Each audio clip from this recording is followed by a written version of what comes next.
Hey yo, homie. Yo, this is Eminem. Yo, this is Cypher Sounds, and we're taking you behind the boards. Only on Shade 45. Let's get it on. Ladies and gentlemen, boys and girls, you know what it is. This is a special event. Yours truly, Cypher Sounds, man. Brand new show. It's going down. We're calling this Behind the Boards. Now, this is a show where I personally get to sit down with some of your favorite artists and producers and get the real deal behind the scenes of and certain stories and things that were going on in their lives while creating certain songs that help define their careers. Now, it's only right, since this is the first episode of Behind the Boards, we go to the man, the inspiration for this station, Mr. Marshall Mathers, a.k.a. Eminem, a.k.a. so many other a.k.a.s, live in the building. Yeah, I'm here. What's cracking? What's cracking? Ain't shit, man. What's going on, Marshall?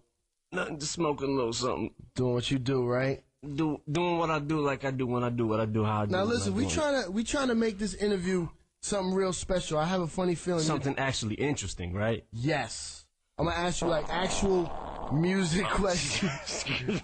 I got gas, man. I'm sorry. Don't get gas. That's what they tell me. Yo, don't get gas, B. Actual. Yo, don't let them gas you.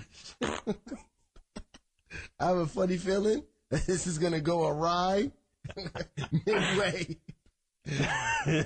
Nah, we're good. We're good. Nah, we're good. seriously though. No, seriously. So we're gonna take it back to the beginning of your quote unquote career and work it up to the present day. You know what I mean?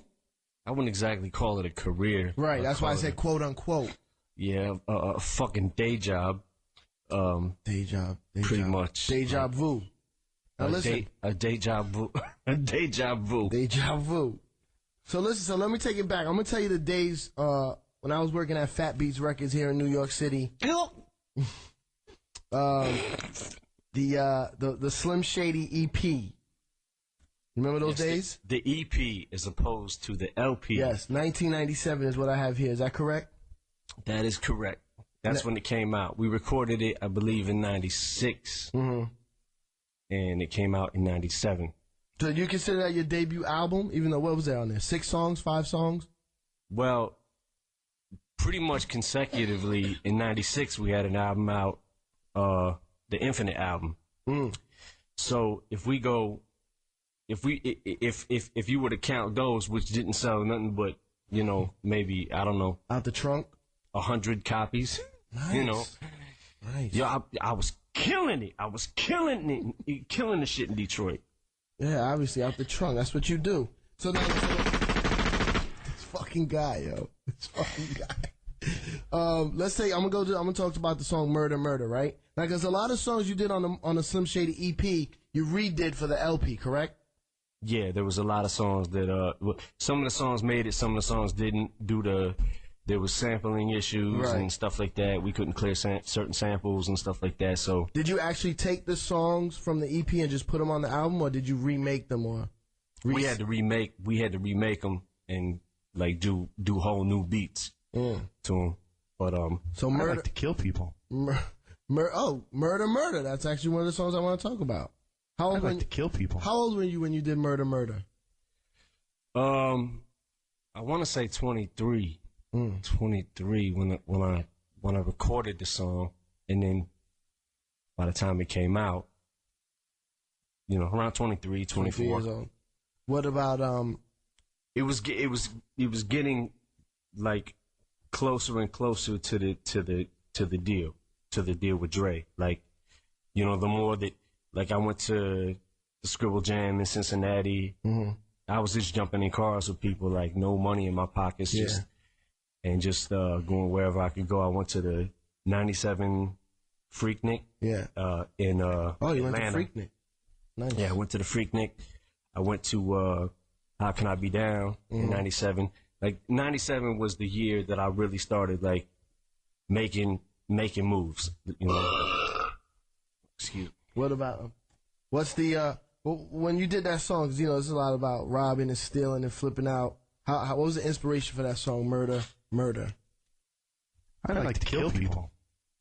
Well, that and like Proof wanted to start D12, the Dirty Dozen, and we were trying to find 12 MCs in Detroit that were 12 of the best MCs in Detroit, and at that time we couldn't find 12, so we said we had 6. So we was like, okay, well, if we're gonna be 6, if there's gonna be 6 of us, we got to make 12, so we got to come up with aliases.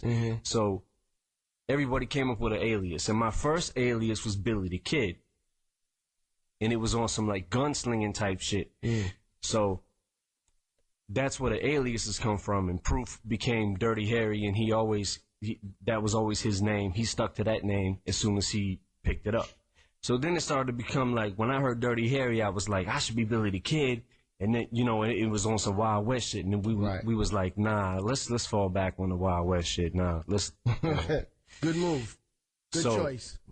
Yeah. So, literally, when I started doing interviews and started telling people, like, I was literally taking a shit when the name Slim Shady hit me. Because, I was basically, sorry, Jesus. I'm a sick fucking pig. It's all right. But this was at the level where I felt like I was at when I became Slim Shady, and it was like Proof had said, come up with a name that when you rhyme, you're gonna be this person as opposed to Eminem. You're gonna take on this alias, and this alias you could say whatever, say whatever the fuck you want to say. Sick shit. And that's when it became, the whole concept of Slim Shady took off from there. And that's when I started rhyming. Like, I didn't give a fuck who liked my shit and who didn't. Like, I just got fed up. Like, this song is like, I really feel like I'm at the point where I want to do this. Right. And that's how the song Murder Murder came up, when I said, went up in Eastland and shot a policeman and all that stuff. Like, just resort to robbing because I had no deal, no nothing. Now, when you recorded this back then, the Slim Shady EP, what were your expectations for like something like this? Because I know it was like a vinyl, just like a underground record. Yeah, there was vinyl and there was cassettes. Nice. And we couldn't press up CDs. We didn't have the money, so basically, like, walking around at How Can I Be Down and the Freaknik, it was kind of like handing out flyers. Like, I'm trying to hand out tapes that ended up not selling. The rest of some of the Infinite tapes and some of the Slim Shady EP tapes. Yeah. Was trying to hand them out. People were like, well, just, nah, I'm good. Like, I was passing out a flyer, and I'm handing them a free tape. Basically, I got a couple people to listen to it, but it was, it's hard. I mean. All right, well, let's play it right now. Murder, Murder on Behind the Boards on Shade 45.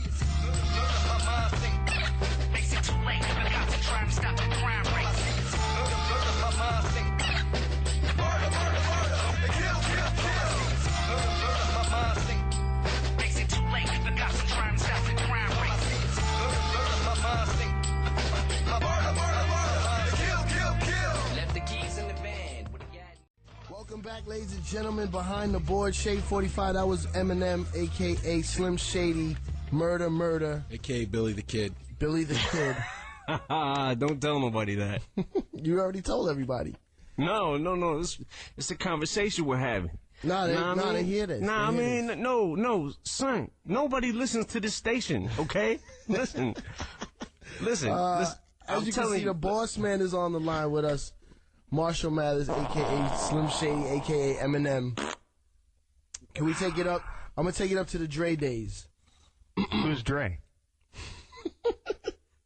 Who's Dre? We move forward to 1999. Hey. Suck it, Marshall. Suck it, Marshall. He loves it. Oh, I love myself. We move up to 1999 when you were signed by the most legendary and influential hip-hop producer in the game, Dr. Dre. Now, you did the song My Name Is, right? Yes, which was actually the very first. He threw on this record, put a beat behind it, put some drums behind it or whatever, and we had used this sample, and pretty much instantly I knew going in. That's the first time you were in the studio with him. That was the first time I was in the studio with him, and literally in probably a minute and a half, we had a song, we at least had a hook. And a first verse I had wrote probably in 5 minutes, and then the other 2 verses I just used like freestyle verses or whatever, and then went home and took it home that night, came back the next day, and finished the second verse and the third verse, and that became one of the songs that made it to the album. Yeah, but that's the song that set it off, basically. Yeah, I don't know if we had an idea if that was going to be the one or not. It felt like it. You know what I mean? Like it felt like right on the spot. Like, this is the first song I'm doing with Dre, and we also did. I mean, we did 4 songs in 6 hours or some. The first time you were in the studio with him. Yeah, it was just like anything. Every time he would make a beat right on the spot. Right.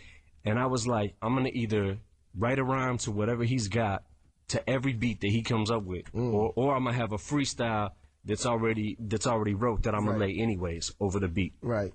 Now, why were you on that shit? You were trying to impress him? I was, you know, it was nervous. It was nerves, and it was a nervous feeling, but it was also anxious. You know, I was anxious to impress Dre too. Right. You know what I'm saying? Yeah. And show him that, you know, basically just what I was capable of doing. Right. You know. So whatever he threw on, you could just lay something to it. Now, all the songs. Do you remember if all the songs that y'all did that day made the album? Not every song. We had a song called "When Hell Freezes Over." We had a song called "Ghost Stories," and we were going to 2-inch reel back then. Yeah. And those 2 songs we can't find. We can't find those 2 songs. You can't find them. And I remember 2-inch reel. Like, I was so used to like going to studios in Detroit. You take $40 to, you know, just name dropping real quick. Shout out to Mo Master, Dia Day. Me and Proof would go to those studios, and it'd be like $60 an hour, and I'd have like $40. So, you know, I was used to doing my shit in one take. So when I got with Dre, we did the song "When Hell Freezes Over." It had 2 long ass verses, a chorus, everything. I got all the way to the end of the song. He was like, "Yo, you want to punch in?" I was like, "Nah, run it back from the top." Because I was so used to running back, I didn't get the concept of like, oh, you can punch. I never had the luxury of doing that. Right. In any recording studio, like I didn't have the. If I did have the luxury of punching, it was in a studio where I only had $40 and had to, you know, I didn't have the time to punch, so it had to be. Yeah, this is a whole nother level when you get in with Dre. Yeah. So then you did the song "My Name Is." Did he tell you to make a song about your name? No, I just started it as soon as the record came on. Because Snoop's first big record with Dre, it was, you know, Snoop Doggy Dogg had his name in it too. Yeah. Was that the first record Snoop, that he? No, it wasn't. It was Snoop's first single from his album. Yeah.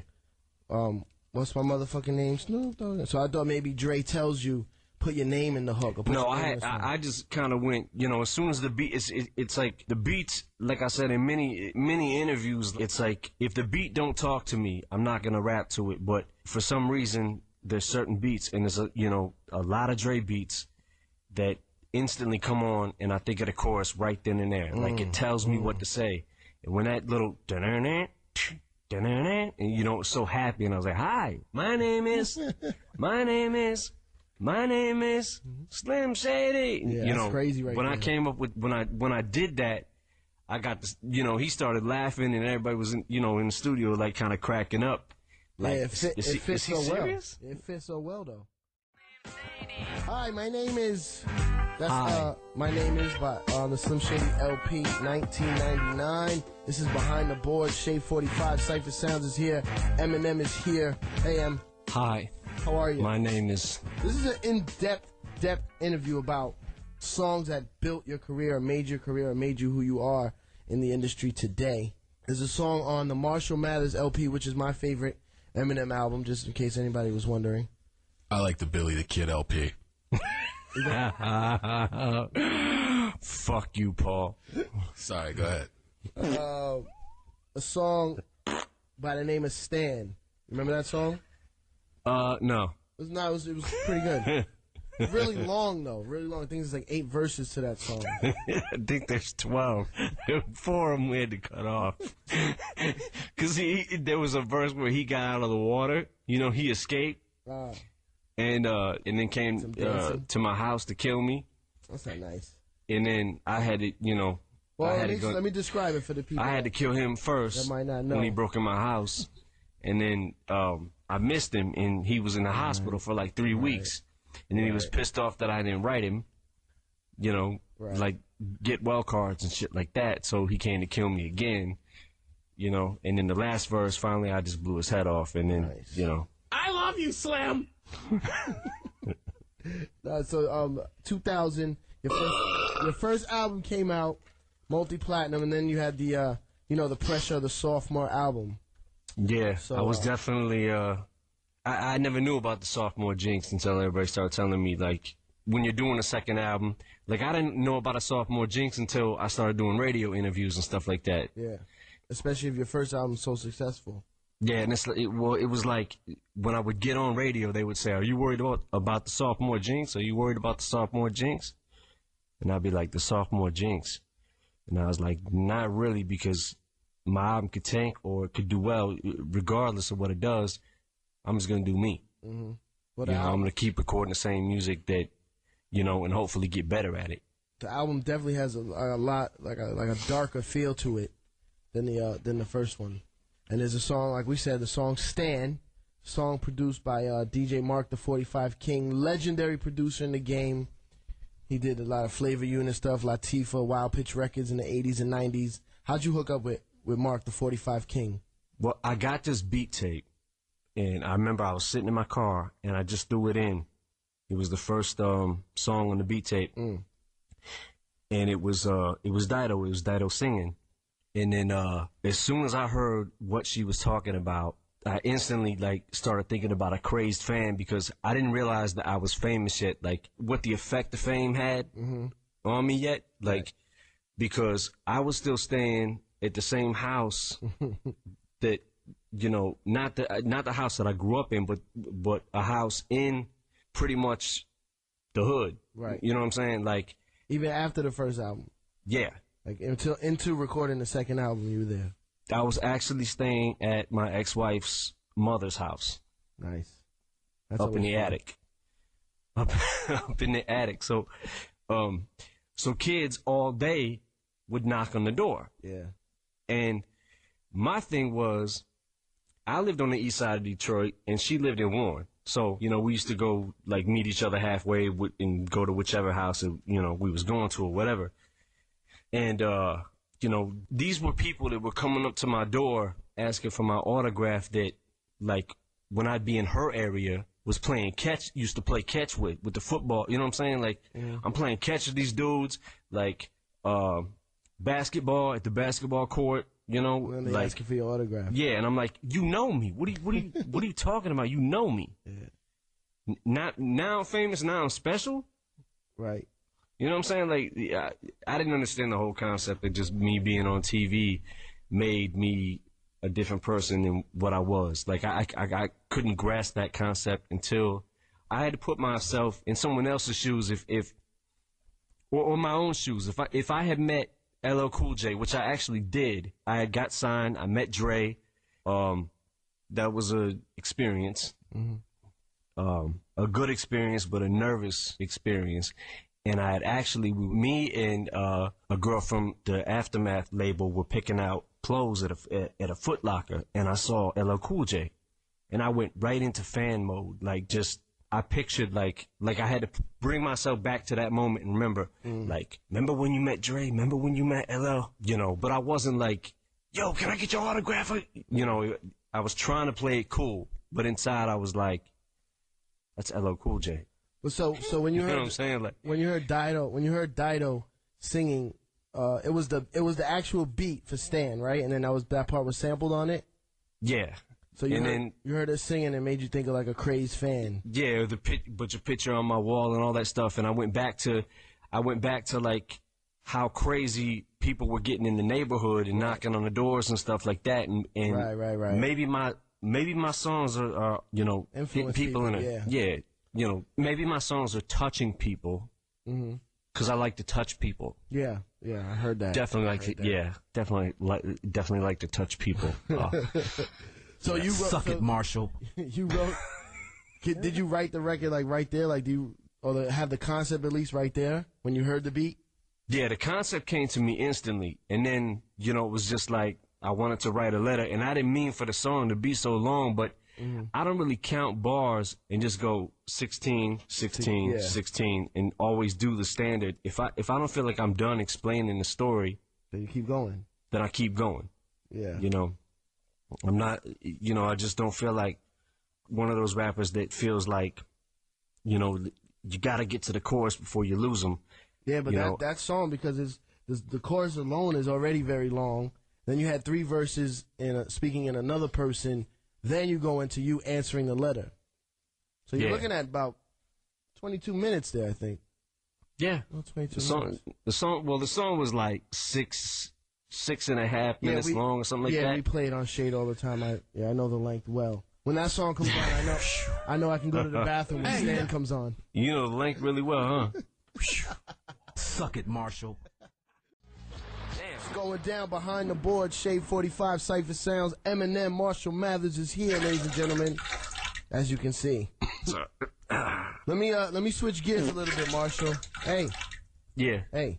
Yo, switch gears a little bit, because you know you're an artist, you're a rapper, quote unquote, but you also do a lot of songwriting for people, or producing, and all different type of aspects of hip hop. Songwriting, music. producing, you know, drawing. I do it all. Nah, I mean, word. I'm gonna get to a song right now. One of my favorite songs, "Forgot About Dre" from the Chronic, 2001.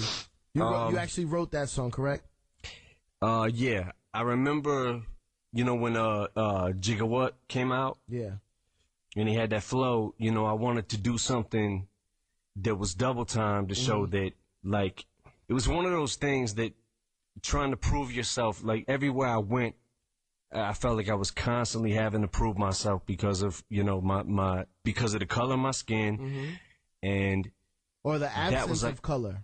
The absence of color, yes, because there is no one on this planet that is as white as me.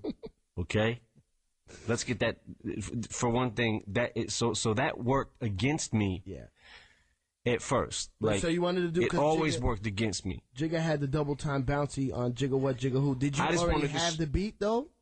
No, I literally rapped over the end of that. Like, I took that album I had. Right.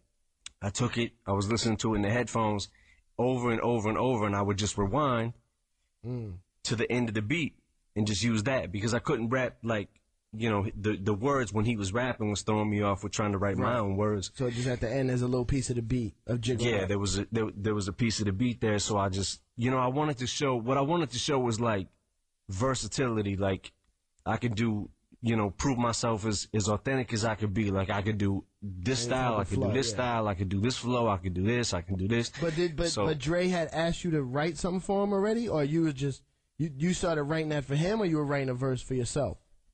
Well, I started out writing a verse for myself, and then it became like this. Like, I was like, what if I wrote? I don't know how well, you know, Snoop or Dre would take to me writing this for them, you know, the entire thing. Right.